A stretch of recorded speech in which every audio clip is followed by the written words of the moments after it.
Some of the things that I encourage people would call exegete your community, to look around your community and look at really what's happening. Are there any justice issues?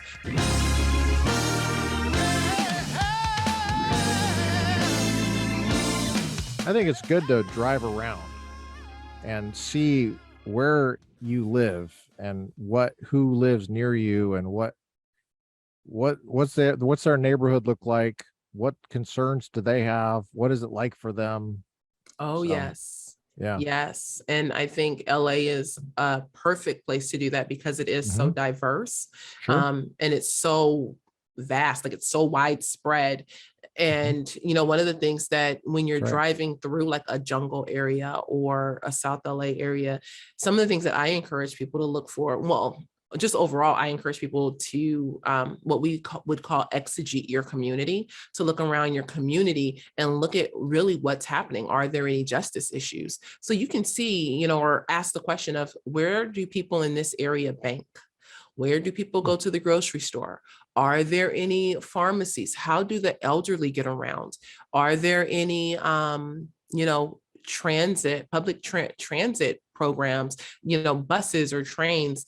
You can, as an experiment, look into a lower socioeconomic area and ask those questions, and then go into a more affluent area and ask those questions. What you will generally see in a lower socioeconomic area is that there are buses, there are trains, there generally aren't as many grocery stores or banks, but what there are payday loan places, a lot of fast food places, and like mom and pop little markets where they can get groceries from.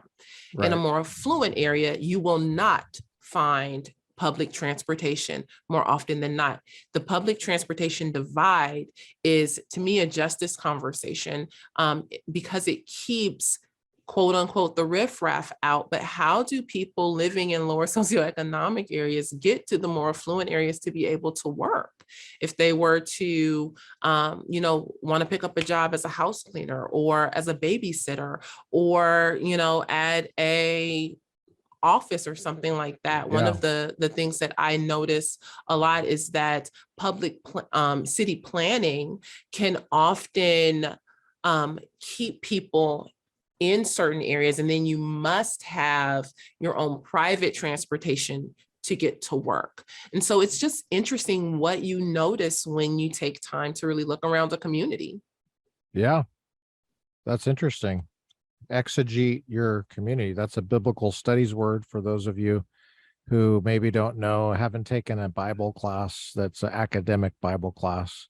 Did you know that word before you got to Biola?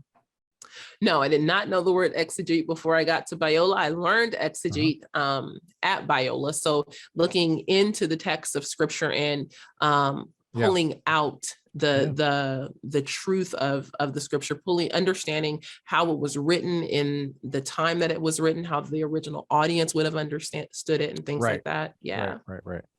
Yeah, as opposed to reading your own views into the text, which is very common. Mm-hmm. Yeah. Well, maybe that happens too when you're driving through the community and people read their own views into that, if you want to call it a text, I guess. Yes. It's interesting. That's why it's important to ask questions. Mm-hmm. Yeah. So would you suggest stopping and just talking to people? I would not, actually. I wouldn't. I would not suggest that on either side of the line, though. I am a big safety first kind of person. So I would probably do a bit of research online, and then I would probably see who I know who may live within certain areas and ask questions that way. And I would ask, hey, do you mind if I ask you a couple of questions? I'm really curious. I'm trying to, get some better understanding and better data. You can go on the census website and find out a ton of information. They have information on how many people have computers, what's the median income, how many kids are in the area, how many schools are, like, there's so much information that we can find online. It does not replace, though, the one-to-one interaction or the real-time interaction and information that you can gather from someone living there. But I do That's think right. that it can be a good place to start, and then making sure that you are having those conversations in relationship with someone, not just, I'm driving down Slauson. Let me stop this person now. What is it like to live here? Right. That just Yeah. won't, yeah, Right.